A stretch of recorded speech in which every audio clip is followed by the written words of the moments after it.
Bow to me, the fiancée mocked the black maid. Moments later, the billionaire sent her crashing down the stairs. The marble staircase in the Whitfield mansion had never seen a moment like this. Vanessa stood at the top step, laughing, pointing her manicured finger at the woman kneeling below her. Bow to me, she said, loud enough for the whole house to hear. Grace didn't move. She just looked up, calm, steady, like she had heard worse. What Vanessa didn't know was that the man walking down the hallway behind her had heard every single word. And in the next 30 seconds, everything in that house was about to change forever. Grace Coleman had worked at the Whitfield estate for 6 years. She was 34 years old, quiet, and careful with her words.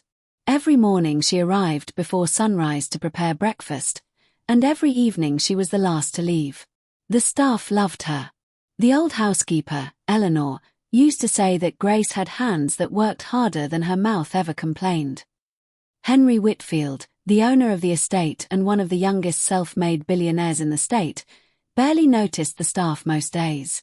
He was 40 years old, always buried in meetings, always somewhere between the office and the airport. But Grace noticed him.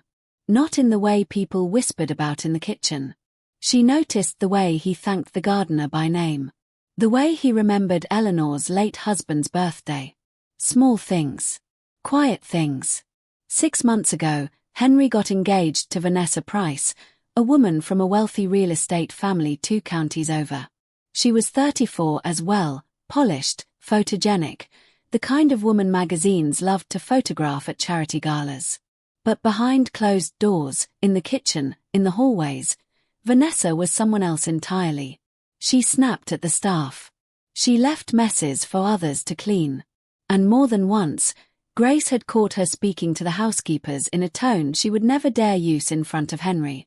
Grace never said a word about it. She simply kept working. But something was building in that house, something none of them could yet see. It started small.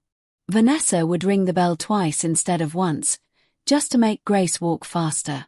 She would drop a napkin on purpose and wait, arms crossed, until someone picked it up. One afternoon, she told Grace her coffee was made wrong and poured it into the sink in front of her, watching her face for a reaction. Grace gave none. She simply made another cup. But then something unexpected happened. Eleanor, the old housekeeper, pulled Grace aside in the pantry and whispered, "She's not testing you, dear. She's trying to break you." Grace didn't understand what that meant. Not yet. The tension kept climbing. Vanessa began inviting her wealthy friends over for lunch, using the staff as entertainment for her guests.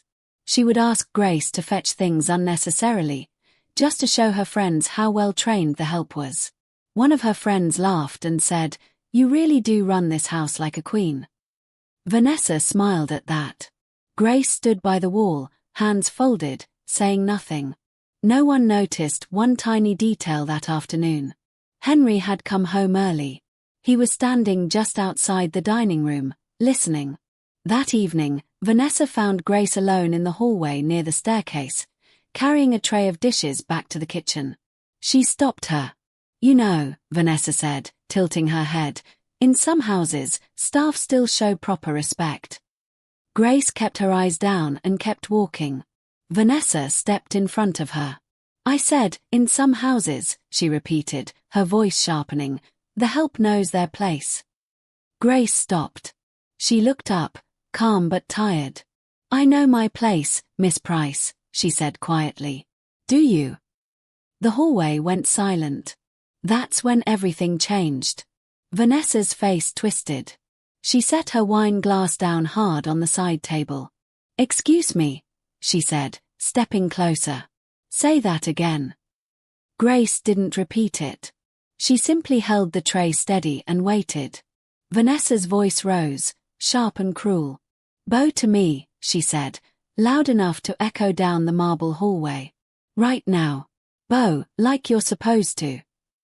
A few staff members froze in the kitchen doorway. Eleanor stood by the stairs, her hand pressed to her chest. Grace still didn't move. And that was the moment Henry stepped out from the study, unnoticed, standing just at the top of the staircase. Nobody saw him there. Vanessa was too focused on Grace, too caught up in her own anger, to notice the man watching from above. She reached forward and grabbed the tray from Grace's hands, letting the dishes crash to the floor on purpose. "Pick that up," she snapped, "and while you're down there, Beau." Grace slowly knelt to gather the broken plates, her hand steady despite the humiliation burning in her chest. Vanessa smiled, satisfied, turning slightly toward the staircase to call her friends over to witness it. But the biggest surprise was still waiting for her at the top of those stairs. "Vanessa." Henry's voice cut through the hallway like ice breaking on a frozen lake. Vanessa spun around, startled, her confident smile faltering for the first time all evening. "Henry, I didn't," she began, but he was already walking down the stairs, his eyes locked on her, not on Grace. "How long has this been happening?" he asked, his voice low and controlled, the kind of calm that was more frightening than shouting. Vanessa's mouth opened, then closed. She glanced at Eleanor, at the staff standing frozen in the doorway, searching for an ally. She found none. The truth was already written on every face in that hallway. "She's exaggerating," Vanessa said quickly, forcing a laugh. "You know how staff can be, always looking for attention." But Henry wasn't looking at her anymore. He was looking at Grace, still kneeling on the floor, carefully collecting broken porcelain with trembling but steady hands. "Grace," he said gently, "please stop.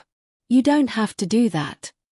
He reached down and helped her stand, something no one in that house had ever seen him do for anyone. Vanessa's face went pale. She realized, in that instant, exactly how much he had heard. "Henry, please," Vanessa said, stepping toward him, reaching for his arm. "Let me explain." He pulled his hand back, not violently, just enough. And in her rush to close the distance, in the panic of losing control of the moment, Vanessa's heel caught the edge of the top stair. She reached for the railing and missed it by inches. Eleanor gasped. Grace stepped forward instinctively, but it was too late to catch her. Vanessa tumbled down 3 marble steps, landing hard at the bottom, her pride shattered louder than the porcelain still scattered across the floor.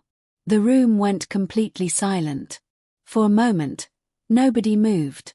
Then Henry walked past her, without a single glance down, and knelt beside Grace instead. "Are you all right?" he asked her, his voice soft, the kind of voice reserved for someone he respected. Grace nodded, still stunned. Vanessa pushed herself up from the floor, humiliation burning hotter than any bruise. "You're choosing her," she said, her voice cracking, "over me." Henry turned to face her fully for the first time. "I'm not choosing anyone," he said. "I'm simply seeing you clearly. For the first time." Nobody in that hallway had ever heard him speak so plainly. Vanessa left the house that same night. There was no dramatic argument, no more shouting. Just silence, suitcases, and a car pulling away from the estate under the porch lights. The staff didn't celebrate. They simply exhaled, the way people do after holding their breath for far too long. Eleanor hugged Grace tightly in the kitchen and whispered, "You never once lowered yourself, sweetheart. Not once." Grace finally let herself cry, not from sadness, but from the release of 6 months of swallowed pain finally leaving her chest. Henry didn't say much that night. He simply asked Grace to sit down at the kitchen table, the same table she had cleaned 1,000 times before, and for the first time, he poured the coffee for her. "I should have noticed sooner," he said quietly. "I'm sorry I didn't." Grace shook her head. "You noticed when it mattered," she said.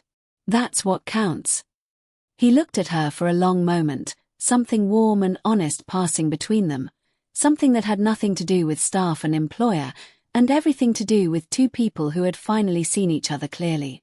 In the weeks that followed, the house changed.